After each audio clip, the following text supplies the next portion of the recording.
En la serie de sermones de la tarde que hemos titulado Moldeando el carácter de nuestros hijos, nos hemos detenido en el tema del devocional familiar, por cuanto consideramos que se trata de un asunto vital para el desempeño de la tarea que Dios ha puesto sobre nuestros hombros de criar a nuestros hijos en el temor de Dios.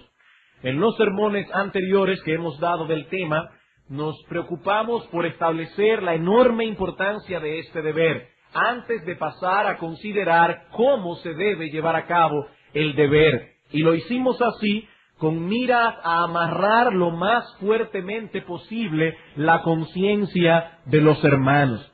¿Por qué es importante que los padres cristianos sean fieles en llevar diariamente a sus familias en adoración delante de Dios?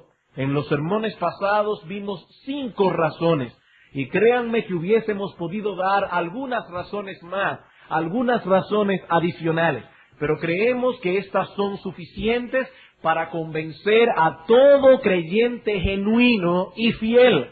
Si no es creyente genuino ni fiel, no importa cuántas razones demos.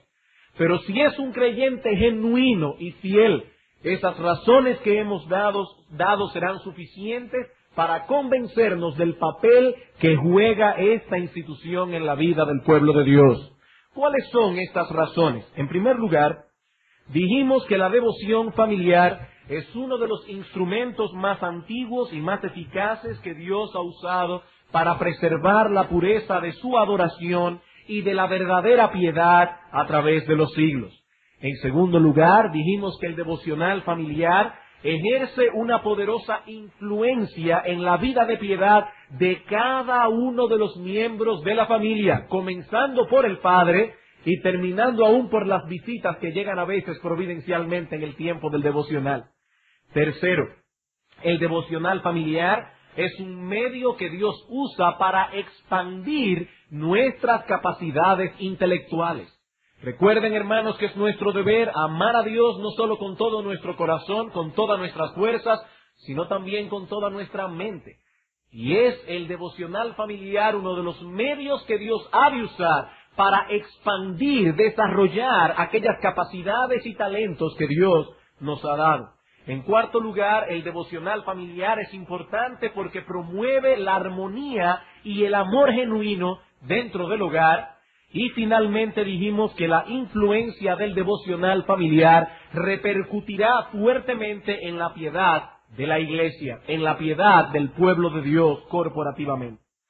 Habiendo considerado entonces la importancia de este asunto, en la tarde de hoy queremos pasar a considerar 2 puntos más antes de dar por concluido este tema. Veremos algunas directrices prácticas sobre el devocional familiar, cómo hacerlo, y luego responderemos, ese sería nuestro tercer punto, ciertas objeciones que pueden surgir en la mente de algunos a la hora de disponerse a llevar a cabo este deber. Eso es lo que veremos hoy, algunas directrices prácticas, algunas objeciones.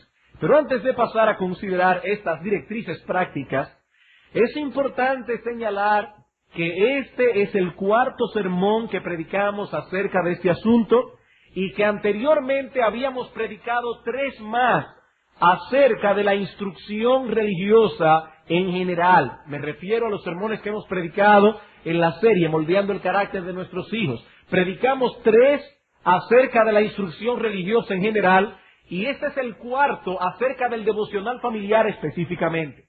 Decimos esto porque hoy nos limitaremos a ciertos aspectos prácticos del deber y estamos presuponiendo que ha sido establecido en vuestras mentes la enseñanza bíblica acerca de la responsabilidad que tienen los padres de instruir a sus hijos en cuanto a la devoción a Dios. Lo que quiero decir, hermanos, es que no vamos a mencionar todos aquellos textos que fueron antes mencionados y estudiados.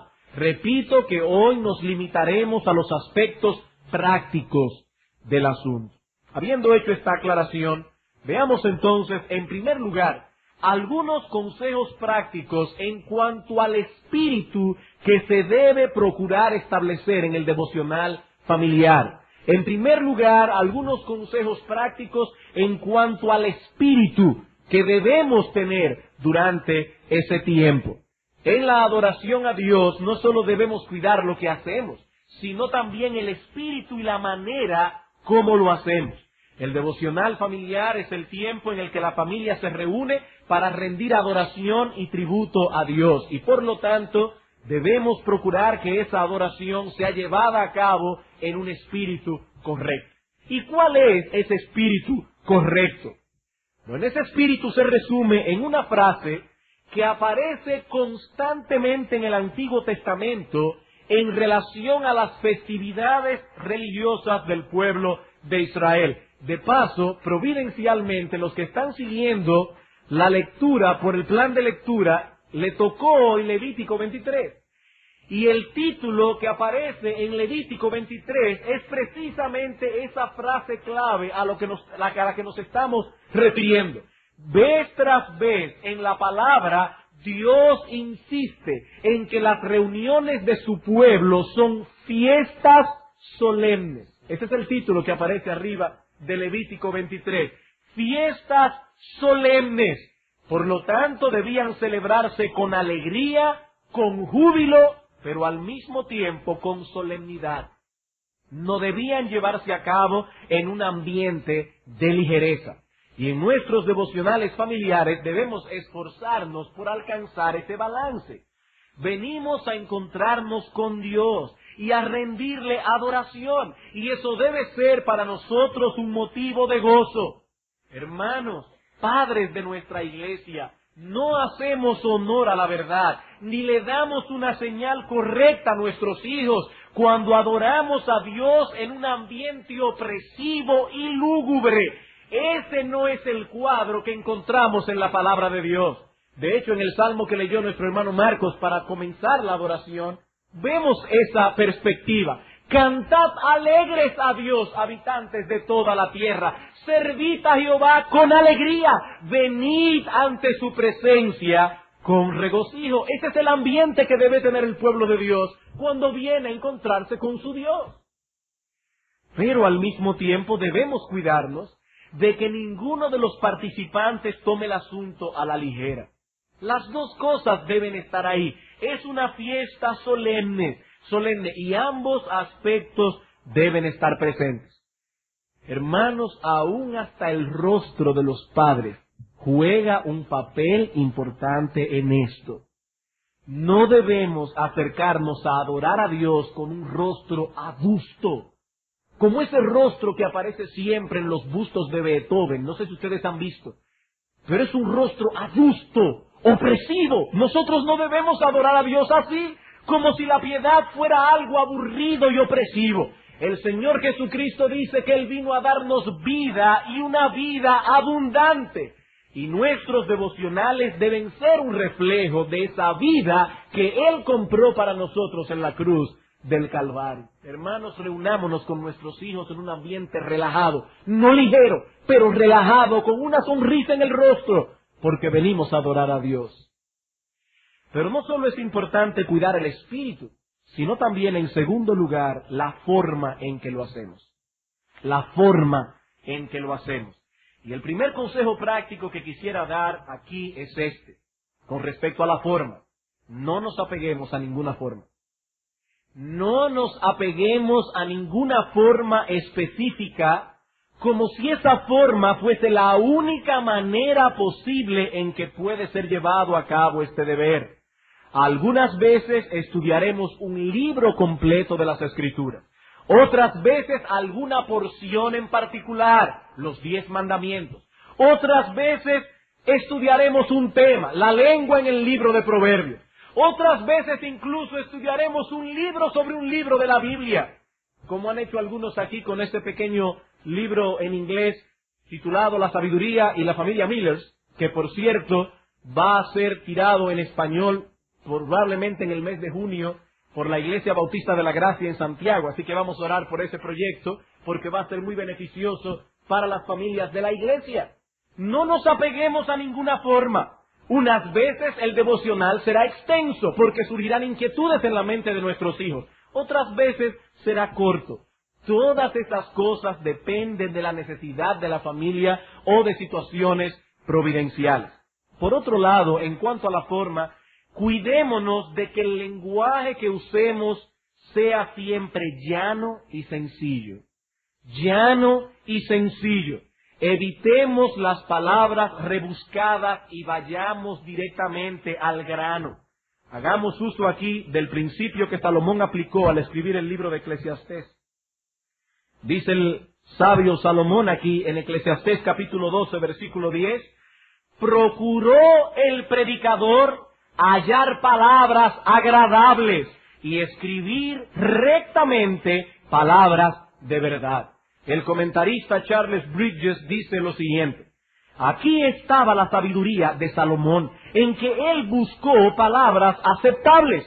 Pero ahora dice Bridges, estas no eran palabras que agradaban a los hombres, ni palabras infladas de vanidad, sino más bien aquellas que podían encontrar un fácil acceso al corazón. Es a eso que se refiere Salomón cuando dice que él buscó palabras agradables. Él hizo un esfuerzo por utilizar aquellas palabras que pueden encontrar un fácil acceso en el corazón. En la parábola del sembrador vemos que si la palabra no es entendida, tampoco fructifica. Dice el Señor Jesucristo, el que fue sembrado en aquella tierra dura es aquel que oye la palabra del reino, pero no la entiende. Viene el malo y arrebata lo que fue sembrado en su corazón, pero el que fue sembrado en buena tierra, este es el que oye la palabra del reino y la entiende, y porque la entiende, da fruto a 60, a 100 o a 30 por uno. Hermanos, debemos esforzarnos por ser simples y llanos, directos, a la hora de instruir a nuestros hijos en la verdad.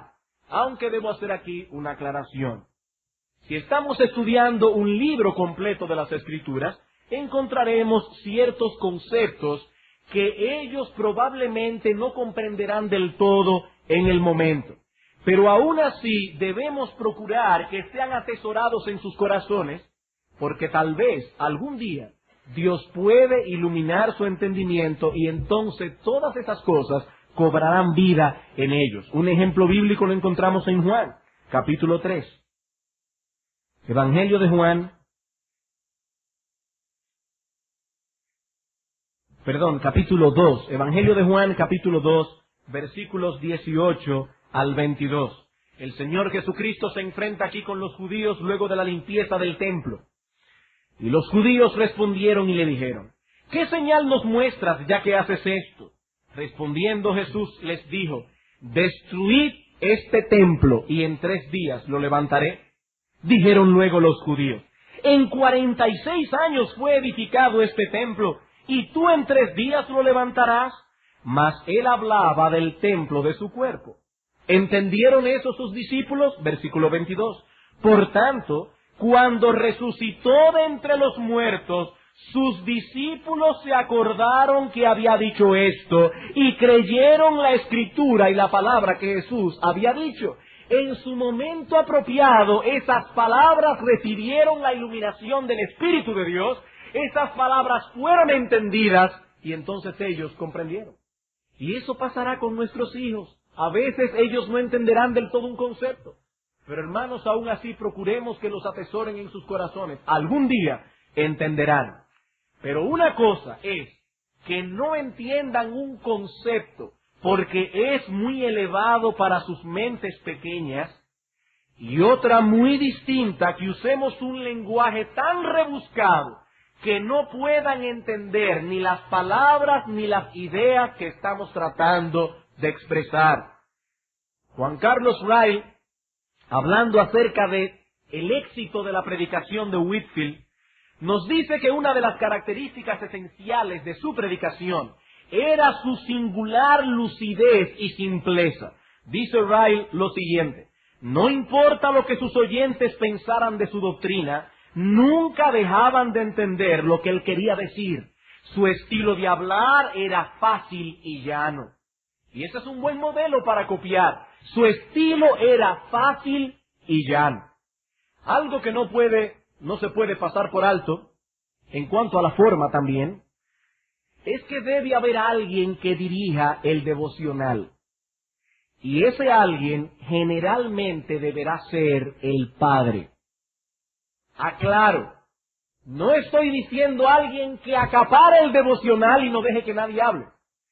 Estoy diciendo que debe haber alguien que dirija, que trace la pauta del devocional, y que ese alguien generalmente deberá ser el padre, a menos que éste no sea convertido o que por alguna razón providencial no puede estar en la casa en ese momento, por ejemplo, se haya ido de viaje o algo así. Pero en el hogar donde ambos son creyentes, se da una señal muy negativa a los hijos cuando es la madre la que usualmente se encarga de la instrucción religiosa de la familia. Esta mujer está asumiendo un papel que no le corresponde, está asumiendo el papel de cabeza cuando se supone que aún ella está bajo la responsabilidad del marido en lo que a instrucción religiosa se refiere. En 1 Corintios capítulo 14, versículo 35, el apóstol Pablo dice a las hermanas en la iglesia, si quieren aprender algo, pregúntenle a sus maridos. Él está presuponiendo que el marido tiene la responsabilidad de instruir y de guiar a su esposa en el temor de Dios. Ahora bien, esta declaración necesita ser balanceada. Por un lado, esto no quiere decir que la mujer no debe participar en el tiempo devocional. Ella está en ese momento por debajo de su marido, pero por encima de sus hijos. Y ella debe funcionar en esa perspectiva. Ella debe estar en el devocional siendo instruida por su esposo. Y debe tener su corazón abierto a la instrucción de su marido. Y su marido debe tener pendiente que su esposa está ahí. No solamente los niños, su esposa está ahí. Y él debe instruir a su esposa en el temor de Dios. Pero al mismo tiempo, ella debe saber que está por encima de sus hijos y que en ciertos momentos ella debe traer al corazón de sus hijos comentarios pertinentes que puedan complementar lo que el padre está diciendo. Porque de hecho, ella probablemente estará más cerca de sus hijos que el mismo padre. Y ella podrá traer ciertos comentarios en ciertos momentos muy atinados que complementarán lo que el padre está diciendo. Por otro lado, si su marido, que profesa ser creyente, no está cumpliendo con su responsabilidad, entonces ella tiene el deber de proveer el alimento espiritual de sus hijos. En ese caso, hermana, haz tú el devocional, pero el asunto no debe quedarse allí. Debes aplicar Mateo 18 con tu esposo. ¿Y eso qué significa? Debes ir a él y decirle, mi amor, no estás obedeciendo lo que dice la palabra de Dios. Es tu responsabilidad ayudarme a mí en mi vida de devoción e instruir a mis hijos. Yo te insto a que tomes tu lugar. Si tu esposo no lo hace, entonces aplica Mateo 18. Ve a los pastores de la iglesia y háblale de la condición terrible en que se encuentra tu esposo. Porque ese hombre es un irresponsable y está pecando contra Dios, contra ti, contra su familia. Y necesita ayuda. Necesita ayuda. No debemos dejar el asunto allí. Mientras tanto, sigue instruyendo a tus hijos. Pero aplica Mateo 18 con él. El asunto no debe quedarse allí. Un consejo más en este asunto de la forma. Oremos a Dios que nos conceda instruir a nuestros hijos en un contexto de santo fervor. Que nuestros corazones estén involucrados en el asunto. Que podamos hacerlo envuelto en tal entusiasmo por la gloria de Dios y por el bien de nuestra familia, que todos los que participen del devocional puedan contagiarse de este mismo entusiasmo. Esa es la implicación de Deuteronomio capítulo 6, versículos 6 y 7.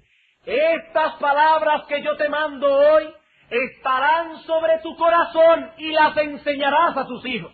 Pero deben estar primero en tu corazón. Deben atrapar tus emociones, deben atrapar tu voluntad. Esa instrucción debe ser hecha en un contexto de santo fervor, en un contexto de entusiasmo piadoso. De tal manera que nuestros hijos y todos los que estén presentes se contagien por ese mismo entusiasmo. Esas palabras deben estar sobre tu corazón y entonces las enseñarás a tus hijos. En tercer lugar, algunos consejos prácticos en cuanto a los participantes del devocional. En cuanto a los participantes del devocional. Como su mismo nombre lo indica, se trata de un devocional familiar, y debemos subrayar esta palabra. Es un devocional familiar.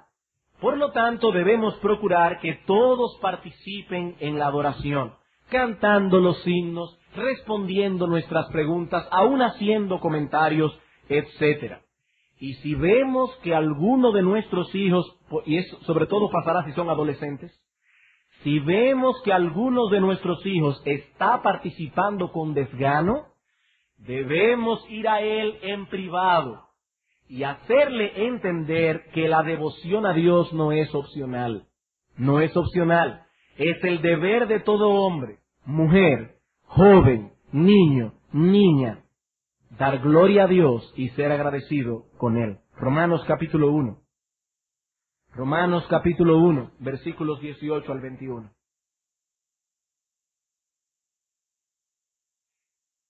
Padres, escuchen lo que dice aquí el apóstol Pablo. Porque la ira de Dios se revela desde el cielo contra toda impiedad e injusticia de los hombres que detienen con injusticia la verdad. Porque lo que de Dios se conoce les es manifiesto, pues Dios se lo manifestó. Porque las cosas invisibles de Él, su eterno poder y deidad, se hacen claramente visibles desde la creación del mundo, siendo entendidas por medio de las cosas hechas, de modo que no tienen excusa. Pues habiendo conocido a Dios, no le glorificaron como a Dios, ni le dieron gracias, sino que se envanecieron en sus razonamientos, y su necio corazón fue entenebrecido. El apóstol Pablo ha establecido el hecho de que el hombre no tiene excusa, ya que Dios ha dejado evidencia suficiente en la creación como para que nos postremos delante de Él en adoración.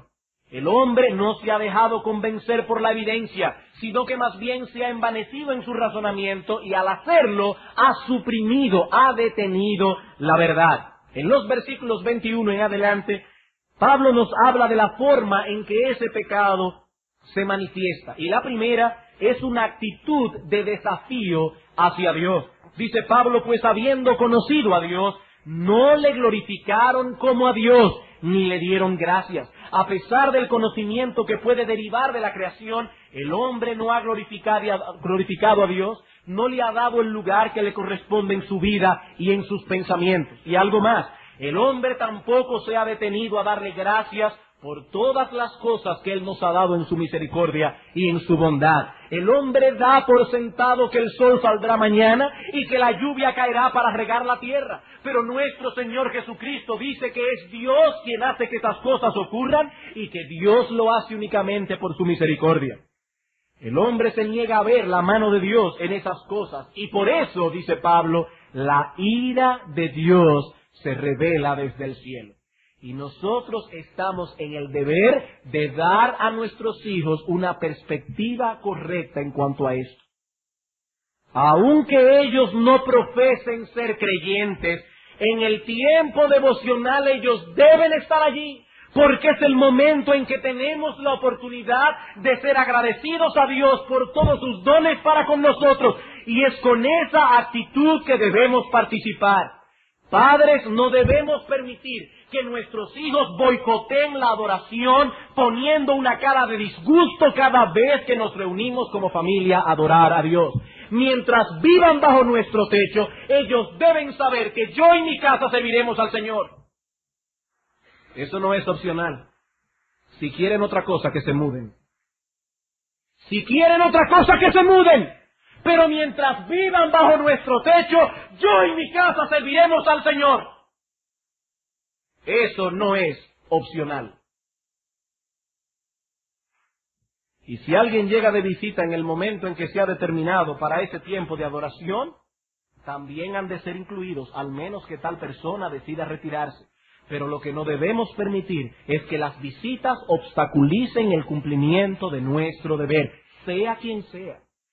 Si ellos están allí en ese momento, debemos pensar que el Señor los ha traído y que está abriendo una puerta de influencia para tal persona. No importa quién sea. No importa quién sea. En cuarto lugar, en cuanto al tiempo. Algunos consejos prácticos en cuanto al tiempo. Y me limitaré a dar dos consejos aquí. En primer lugar, que debemos fijar un tiempo. Debemos fijar una hora específica. No debemos dejar este asunto sin planificación. Nuestro Dios es un Dios de orden y por lo tanto debe ser adorado en un contexto de orden.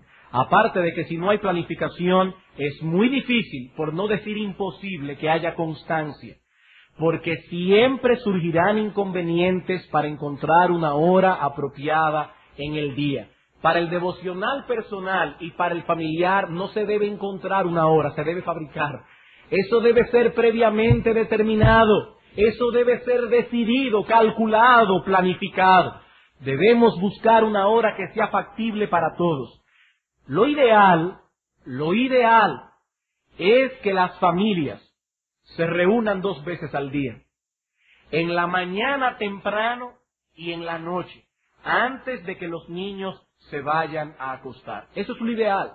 En la mañana, aunque solo sea para tener un breve momento de oración, si es que no contamos con mucho tiempo porque hay que llegar a la escuela, etcétera, para que al menos podamos encomendar el día en las manos del Señor y algo más, para que de ese modo recordemos a los miembros de la familia que todo cuanto haremos en las próximas horas debemos hacerlo para Dios y en dependencia de Él. Y eso es una buena señal para nuestros hijos y para nosotros mismos. Y luego en la noche podemos tener un tiempo más extenso y completo. Así comenzamos y terminamos el día en la presencia de Dios. Pero repito lo que decía hace un rato.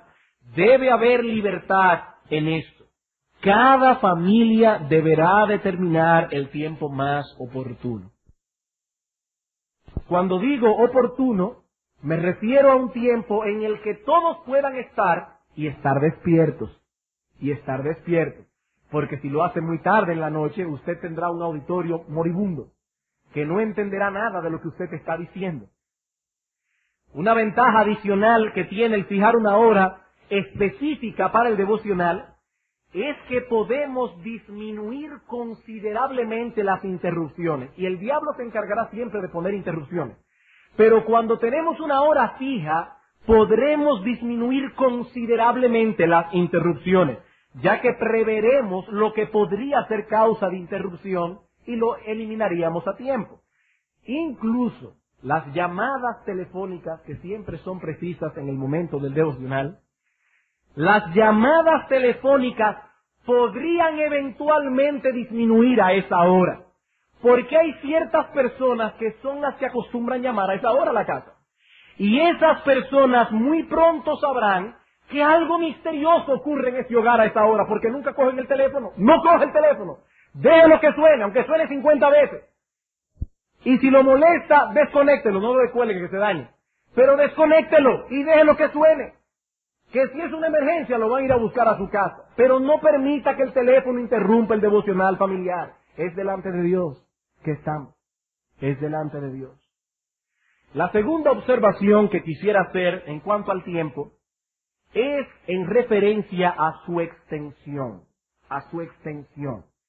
La palabra de Dios advierte a los padres que en el desempeño de su deber de criar a los hijos en la disciplina y amonestación del Señor, deben tener cuidado de no exasperarlos. Y una de las formas de exasperarlos es no tomar en cuenta sus limitaciones en cuanto a la edad. No es apropiado exponer diariamente a un niño de 3 o 4 años a una hora de devocional familiar. Eso no es apropiado. Tal vez para esa edad es suficiente 15 o 20 minutos. En esos 15 minutos podemos cantar un himno, tener un breve estudio de la palabra de Dios y un momento de oración. Y eso será suficiente para el niño. A medida que va creciendo y su capacidad de atención se va expandiendo, expandimos el tiempo también. Jacob manifestó mucha sensatez cuando en Génesis 33, versículo 13 al 14, dijo lo siguiente a su hermano Esaú: mi señor sabe que los niños son tiernos y que tengo ovejas y vacas paridas. Pase ahora mi señor delante de su siervo, y yo me iré poco a poco al paso del ganado que va delante de mí y al paso de los niños. Él estaba diciendo a Esaú, yo no puedo ir tan rápido como tú, porque yo tengo niños tiernos de edad, y yo tengo que ir poco a poco con ellos. Hermanos, eso es sensatez. Y un consejo práctico que puedo dar aquí a los padres, a los hombres que dirigen el devocional en cuanto a esto, y de hecho, en cuanto a todo aspecto del devocional familiar es este: pregúntenle a su esposa. Pregúntenle a su esposa si se están alargando demasiado o si el lenguaje que está usando es muy complicado. Recuerden que ellas son nuestras ayudas idóneas y por experiencia práctica puedo decir que muchas veces tienden a ser más sensatas que nosotros en eso. Pregúntenle a su esposa, que probablemente ella le va a dar alguna buena directriz en cuanto a esto. En quinto lugar, algunos consejos prácticos en cuanto a los elementos propiamente dicho que componen el devocional. En cuanto a los elementos que constituyen el devocional familiar. Algunas personas se excusan de que no pueden hacer el devocional familiar porque se trata de algo muy complicado. Pero en realidad no podría ser más sencillo. El problema surge muchas veces de un concepto equivocado de la naturaleza esencial de ese tiempo. Hermanos, padres de nuestra iglesia, no nos estamos reuniendo con nuestra esposa e hijos para darles un estudio de teología sistemática o para hacer una exégesis del texto hebreo y del texto griego. Esa no es la razón del devocional familiar. Nos estamos reuniendo a adorar a Dios y eso es algo que todo verdadero cristiano puede hacer. Si usted no lo puede hacer es que no es cristiano. Dice el Señor que le está buscando adoradores que le adoren en espíritu y en verdad. Adorar a Dios es algo que todo cristiano puede hacer. Ese tiempo de adoración es constituido por tres elementos básicos, tres elementos esenciales. Lectura de la palabra, adoración cantada y oración. Eso es todo. Eso es todo. Una lectura de la palabra con algunos comentarios, adoración cantada y oración. No necesariamente en ese orden. Recuerde que la forma la va a poner usted, de acuerdo a lo que usted considera con su familia. En cuanto a la lectura de la palabra, una vez más voy a repetir el mismo consejo que decíamos hace un rato. Debemos leer con claridad. Debemos leer con claridad, con una buena entonación. De paso, precisamente porque la lectura debe ser hecha con claridad, no es recomendable hacer lectura en grupo cuando nuestros hijos todavía no saben leer bien. Me refiero a ese tipo de lectura cuando todos leen un versículo. Entonces llega por fin al niño que está siendo ahora alfabetizado y comienza, pero no. Entonces, si lo que queremos es que la gente entienda, pienso, hermanos, que eso no es lo más juicioso. Eso va a entorpecer la comprensión de lo que se está leyendo. Y no es un tiempo de alfabetización, sino de devocional. Entonces, lo que queremos es que la lectura pueda ser comprendida. El que lee no solo debe hacerlo con fluidez, sino también procurando darle una entonación correcta a cada parte de la lectura. Claro, si nuestros hijos saben leer y pueden hacerlo bien, en tal caso es perfectamente lícito integrarlos para que participen en la lectura. Hablando acerca de esto, dice Alexander en su libro Pensamientos sobre la adoración familiar. Dice Alexander: la manera de leer la Biblia en la familia es de gran importancia. A nuestro juicio, nunca seremos demasiado cuidadosos en este punto. Si hay algo que debe ser bien leído, es el mensaje de Dios.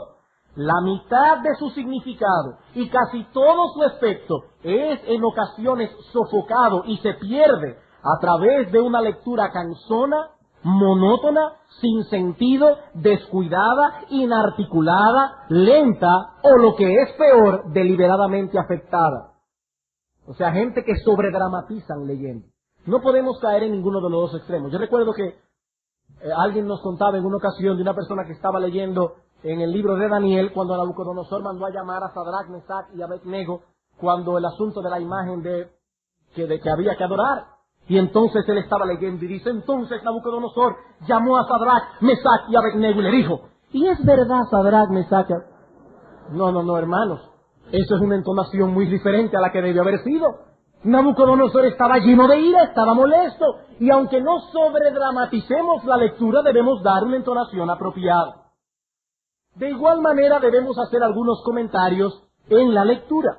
Y en cuanto a esos comentarios, la idea es que podamos transmitir alguna verdad espiritual al corazón de nuestros hijos y de todos los que participan en el devocional. Recuerden que nuestro propósito no es fortalecer la memoria de nuestros hijos. No se sienta satisfecho porque ya su hijo sabe que fue David que mató a Goliat. El asunto es alimentar la vida de piedad de ellos. Debemos traer alguna verdad espiritual al corazón de nuestros hijos.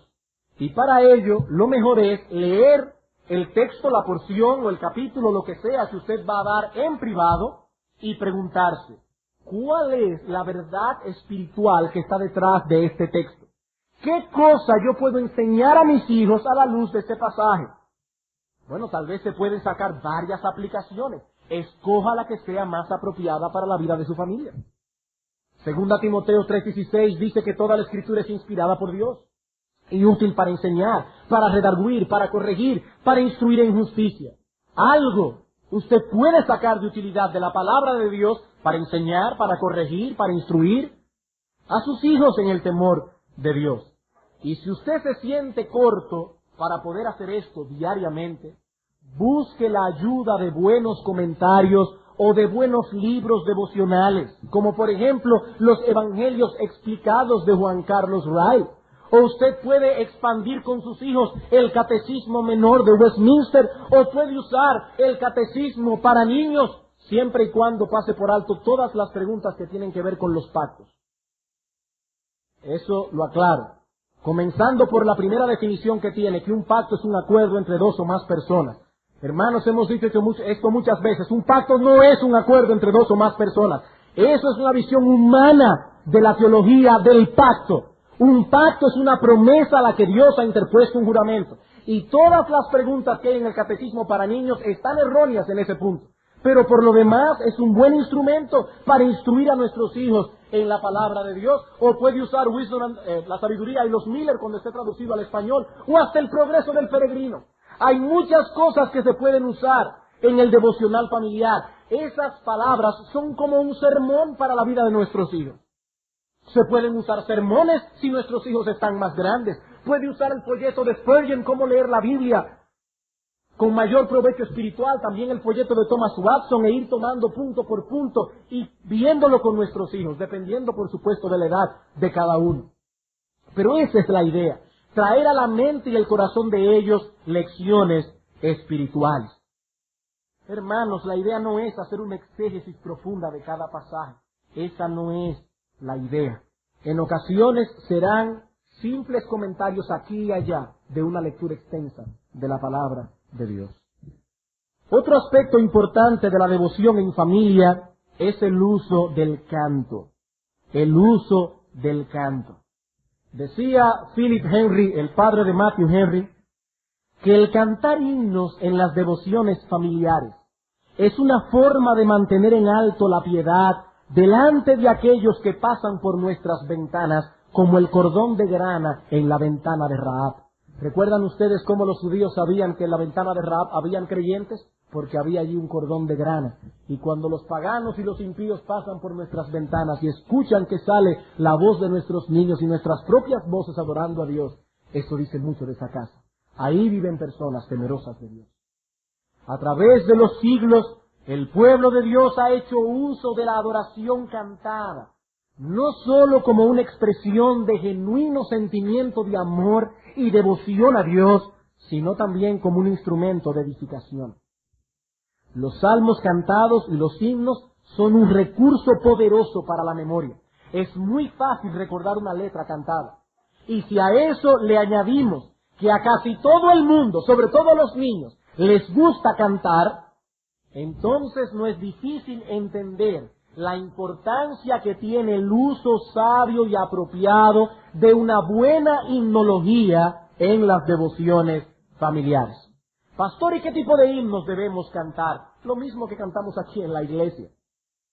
Pero hay dos principios generales que deben ser tomados en cuenta.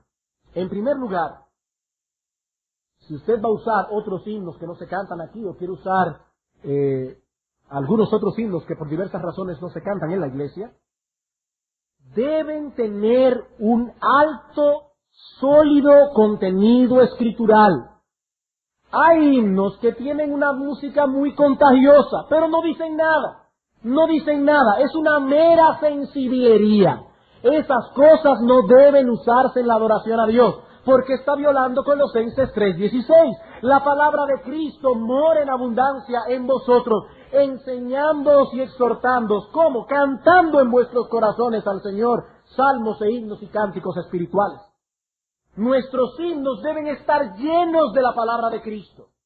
Y hay himnos que no dicen nada. Y hay otros que dicen muchas herejías. Dicen demasiado. Bueno, estos están violando Juan 4:24. Dios debe ser adorado en espíritu y en verdad. Los himnos deben ser sanos teológicamente. No hagamos que nuestros hijos atesoren veneno en sus corazones a través de himnos inapropiados. Finalmente, en cuanto a este punto, el último elemento que mencionamos que constituye el devocional es la oración. La oración. Y aquí también es de suprema importancia que seamos llanos y breves. Llanos y breves. Ya que se trata de una oración en familia. Usted no está orando solo. Está orando con un grupo de personas. Regularmente el padre debe orar, pero es perfectamente lícito que los otros participen también en ese contexto. De hecho, una de las responsabilidades de los padres es enseñar a sus hijos a orar. Y el devocional familiar es un buen momento para instruirlos en ese sentido. Dice Juan Carlos Ryle lo siguiente: padres, si ustedes aman a sus hijos, hagan todo lo que esté a su alcance para entrenarlos en el hábito de orar. Enséñenles cómo empezar, díganles qué decir, anímenlos a perseverar, que no sea por culpa tuya si ellos nunca llegan a invocar el nombre del Señor. Ciertamente, si hay algún hábito que usted debe controlar y supervisar para ayudar a formarlo, es el de la oración. Créame, si usted nunca oye a su hijo a orar, mucha de la culpa es suya. Usted es tan poco sabio como el pájaro descrito en el libro de Job, el cual desampara en la tierra sus huevos y sobre el polvo los calienta y se olvida que el pie los puede pisar y que puede quebrarlos la bestia del campo. Se endurece para con sus hijos como si no fuesen suyos, no temiendo que su trabajo haya sido en vano. Termina la cita. Un padre que no enseña a sus hijos a orar es como esa ave insensata. Debemos enseñar a nuestros hijos a orar, y nada es más eficaz para esto que orar nosotros delante de ellos y escucharlos a ellos orar. Orar nosotros delante de ellos y escucharlos a ellos orar. ¿Y por qué cosas vamos a orar? Bueno, primeramente por la enseñanza que hemos extraído de la palabra de Dios. Hemos extraído una lección de la palabra de Dios. No le cambiemos el tema a Dios. Sigamos orando por eso. Enseñémosle a nuestros hijos que la lectura de la palabra, la adoración y la oración es un todo compacto. Traigamos esa misma petición delante del trono. También debemos llevar las necesidades de la familia delante del trono de la gracia, pero nunca olvidando que debemos buscar primero el reino de Dios y su justicia. La iglesia y su ministerio deben ser un motivo constante de oración en nuestros devocionales familiares. Bien, hermanos, hasta aquí todo cuanto tenía que decir con respecto a las aplicaciones. Pero no quisiera concluir sin responder en los minutos restantes algunas objeciones que pueden surgir en la mente de algunos en cuanto al cumplimiento de este sagrado deber. Objeciones para el cumplimiento del deber. Y me voy a permitir citar una vez más aquí a J.W. Alexander. Dejando a un lado toda palabra encubierta, dice él, debemos decir llanamente que consideramos el descuido de la adoración familiar como un brote de tibieza y de mundanalidad en la religión y como un mal portentoso de nuestros días. Si el pobre Alexander hubiera vivido en esta época, yo no sé qué hubiera dicho. Esto lo dijo hace 100 años atrás, que era un mal portentoso de sus días. Sigue diciendo él, donde la piedad es ardiente y operativa, ésta no podrá sino difundirse a través de la estructura doméstica. Donde un hombre posee el espíritu de la oración, naturalmente será guiado a expresar su devoción en comunión con aquellos que ama más en esta tierra, es decir, con su familia. Un hombre que ama a Dios no puede dejar de adorar a Dios con su familia. En otras palabras, lo que Alexander nos está diciendo es que el descuido de este deber manifiesta una condición espiritual inquietante y una perversa despreocupación por aquellas almas que Dios ha puesto a nuestro cuidado. Y quiero decir, hermanos, que yo procuré buscar palabras apropiadas. Eso es una perversa despreocupación. Una perversa despreocupación de aquellas almas que Dios ha puesto a nuestro cuidado. Y eso no solo podría estar revelando un corazón que se está endureciendo, sino más aún, podría estar revelando que la gracia no ha operado en ese corazón. Si alguien no lo había hecho por ignorancia es una cosa. Pero ¿qué puedes alegar ahora, después de 8 sermones acerca de este asunto? Aquí nadie puede alegar ignorancia. Nadie puede alegar ignorancia. Hermanos, yo puedo decir como el apóstol Pablo en esta noche, con orgullo, yo estoy limpio de la sangre de todos en cuanto a esto. Eso se ha enseñado en la iglesia. Nadie puede alegar ignorancia. Ah, pastor, es que yo no tengo tiempo para hacer el devocional familiar. No.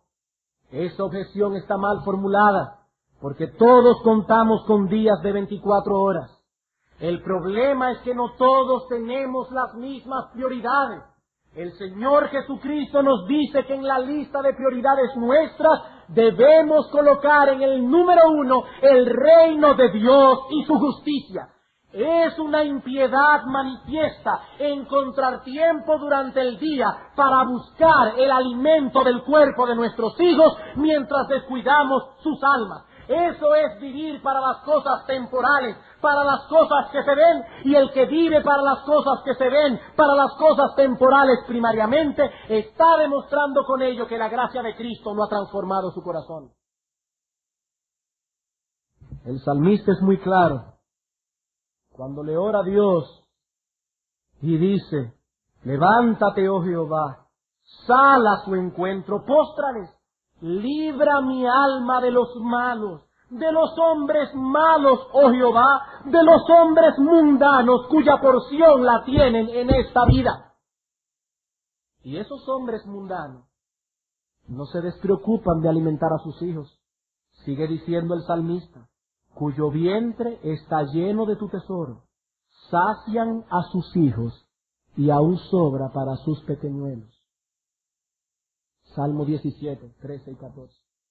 Oigan cómo David describe un hombre mundano, un hombre que sacia el vientre de sus hijos, pero su porción la tienen en esta vida. ¿Y qué dice David? Líbrame, oh Dios, de esos hombres malos. No estamos aquí usando la palabra impiedad gratuitamente, estamos usando las palabras que usa Dios en las Escrituras. David dice, son hombres mundanos, la porción suya la tienen en esta vida. Sacian el vientre de sus hijos, pero descuidan sus almas. No, hermano, amigo, no es falta de tiempo, es falta de piedad, es falta de entendimiento, y peor aún, es falta de verdadera preocupación por el estado eterno de sus hijos. En esa casa no hay un altar para el Dios del cielo. Allí se adora Mamón, el Dios de las riquezas, el Dios del dinero. Y qué triste es pensar que esos niños están siendo alimentados únicamente para luego alimentar por la eternidad las llamas del infierno. Solo para eso están alimentando y engrosando las grasas de sus hijos. para que luego sirvan para consumir eternamente las llamas del infierno. Si eso no es impiedad, yo no sé cómo se llama eso. No, el problema no es falta de tiempo, es otro más profundo, es falta de gracia en el corazón. Porque dice el profeta Malaquías que una de las obras que haría el Mesías cuando viniera es llevar el corazón de los padres a los hijos. Para que no seamos como esta generación adúltera y pecadora en que nos ha tocado vivir, donde el padre sale por la mañana a trabajar, la mujer sale por la mañana a trabajar y a los hijos los cría a la escuela desde que tienen 2 y 3 años de edad porque quieren salir de ellos lo más rápido posible, luego lo ponen en clases de todo por las tardes,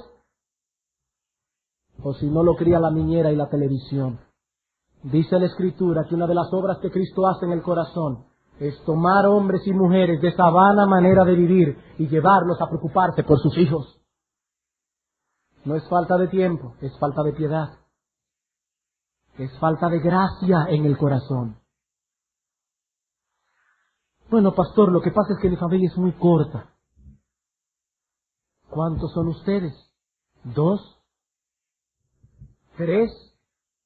El Señor Jesucristo dijo que donde estén 2 o 3, allí Él se haría presente. Y sabemos que es en un contexto distinto que lo está haciendo. Lo está diciendo en Mateo 18. Pero ese texto se aplica perfectamente a lo que estamos diciendo aquí. No es un asunto de número, es un asunto de corazón. No importa que sean 2 o 3. Cuando John Howard, un hombre de Dios del pasado, viajaba con su ballet, acostumbraba a tener con él su devocional familiar. Y él decía, donde quiera que yo tenga una tienda, allí Dios tendrá un altar. Como alguien ha dicho, no importa que en una casa solo estén Ruth y Noemí, una madre con su hija, ambas pueden juntas levantar sus corazones delante de Dios. Aunque sean Ruth y Noemí solas. Es que el problema mío está a la inversa, mi familia es muy larga y es difícil buscar una hora apropiada para todos. Aquí cito otra vez a Alexander. Si tu familia es larga, la obligación de comenzar es más grande todavía, porque son muchos los que están sufriendo por su negligencia. Es probable que tengáis que hacer ciertos sacrificios para que todos puedan reunirse. Pero piensa también que Dios bendecirá grandemente vuestro esfuerzo.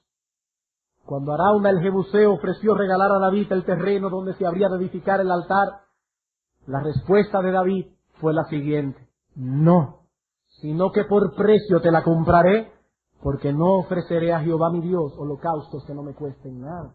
Y es probable que tengáis que hacer muchos ajustes en la casa, pero no vamos a ofrecer a Dios sacrificios que no nos cuesten nada. Quizás tendremos que sacrificar el sueño, quizás tendremos que sacrificar algunos paseos, quizás tendremos que sacrificar algo, pero es para adorar a Dios. Ay, hermano pastor, es que yo no tengo ni la capacidad ni los dones necesarios para llevar a cabo este deber. Hermano, Dios ha puesto una responsabilidad sobre ti, la de criar a tus hijos en la disciplina y amonestación del Señor, y debemos pensar que Él también te dará las herramientas necesarias para realizar la labor.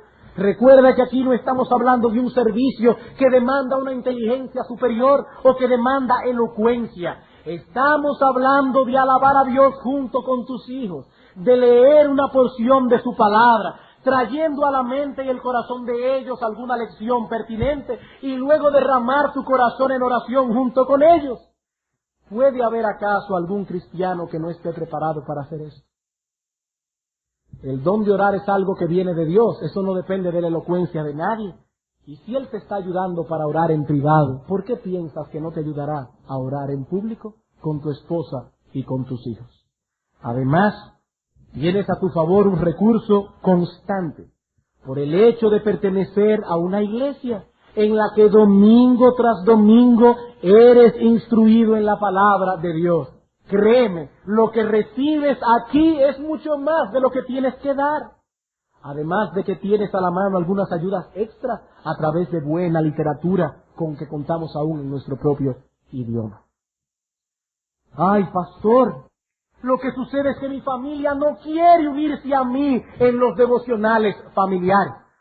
Bueno, hermano, eso es algo grave, porque eso revela que ha habido allí un descuido de la autoridad paterna. La necedad de los hijos ha ganado terreno en ese hogar y las consecuencias serán terribles. Pero no debemos permitir que esa anarquía continúe tomando cuerpo, porque el mal será peor cada vez. El mal será peor cada vez. Pero pastor, es que mis hijos ya tienen 15, 20 años. Mientras nuestros hijos vivan bajo nuestro techo, deben saber que en nuestra casa la adoración a Dios no es opcional. Es lo mismo con respecto al día del Señor. ¿Qué dice Dios? Este día es para Jehová tu Dios. No harás en él obra alguna, tú, ni tu hijo, ni tu hija. Ah, pero si tiene 15 años el muchacho. Ni tú, ni tu hijo, ni tu hija, aunque tenga 20 o 25. Si está bajo tu techo, está bajo la obligación de adorar a Dios. Aunque aquí debo hacer una aclaración. Hermano, no debemos intentar hacer en un día lo que no hemos hecho en 15 años o en 20. Debemos tener mucha gracia y sabiduría de Dios, mucha ternura paternal, para ganar el corazón de nuestros hijos primero. Debemos tratar el asunto con mucha gracia y con mucha paciencia. Con mucha gracia y con mucha paciencia, pero sin echar a un lado la firmeza paternal. Las dos cosas deben estar allí. No llegue mañana a la casa y diga, bueno, de aquí el que no quiere devocional, que haga su maleta y se vaya. No, hermano, no. No vas a hacer en un día lo que no has hecho en 15 años. Pero no sigas descuidando el alma de tus hijos. Cada día que pasa se están endureciendo más. El pecado los está arrastrando a las puertas del infierno. No sigas descuidando el corazón de tus hijos. Porque tu hogar no es una pensión, no es un hotel, es un hogar. ¿Y quién es que tiene los pantalones en esa casa? ¿Son ellos o eres tú? No, hermanos, Dios ha puesto autoridad en los sitios, Dios ha puesto autoridad en las casas. Y esa autoridad debe ser firme y amorosamente ejercida. Firme y amorosamente ejercida. Bueno, pastor, siendo sincero, la verdad es que me avergüenza comenzar. Ahí queríamos llegar, porque probablemente esa es la razón que subyace detrás de muchas de las objeciones que muchos ponen para no hacer el devocional. Les avergüenza comenzar. Tienen el temor de hacer el ridículo delante de su esposa, de no hacerlo bien. El temor de no hacerlo bien delante de sus hijos, delante de aquellos que habitan en la casa. Pero nosotros conocemos cuál es el lugar reservado para aquellos que temen al ridículo por el nombre de Cristo. Hay un lugar reservado para esa gente. Todo aquel que ha conocido a Cristo debe estar dispuesto a llevar su vituperio delante de quien sea. Delante de quien sea. No obstante, quiero ser sensible a esa inquietud. Debemos decir que ese temor, en la mayoría de los casos, está en tu imaginación. Está en tu imaginación. Tú temes hacer el ridículo. Y lo que usualmente ocurre en estos casos es que nuestra autoridad se acrecentará delante de nuestra familia si asumimos responsablemente nuestra posición de líderes espirituales. Dice Dios que Él honra a los que lo honran. La autoridad es algo que viene de arriba, dice el Señor Jesucristo. No tendrías ninguna autoridad si no te fuese dada del cielo. Y Dios da autoridad a aquellos que le honran. Dios ha prometido eso. Yo honraré a los que me honran. Ocúpate tú de darle a Dios el lugar en tu casa. Dios se encargará de ponerte a ti en el lugar que te corresponde. Esa sensación de extrañeza que acompaña siempre la falta de costumbre se desvanecerá probablemente el primer día. El primer día. Es un asunto de falta de costumbre. Por eso te sientes ridículo, por la falta de costumbre. Como pueden ver, hermanos, ninguna excusa es válida para el descuido de este deber. Es probable que muchos tengan ahora que llegar a su casa y derribar algunos altares paganos para poder erigir en su hogar un altar a Dios. Algunos ya tienen allí un altar al placer, un altar a las diversiones, un altar al dinero, un altar dedicado a ellos mismos. Esos altares deben ser derribados, porque el mandamiento es: yo soy Jehová tu Dios, no tendrás dioses ajenos delante de mí. Te aseguro que cuando esos altares sean derribados, no habrá tantos inconvenientes para levantarle un altar al Dios de Israel. Y entonces, al igual que Josué, nosotros podremos decir: yo y mi casa serviremos al Señor. Vamos a orar.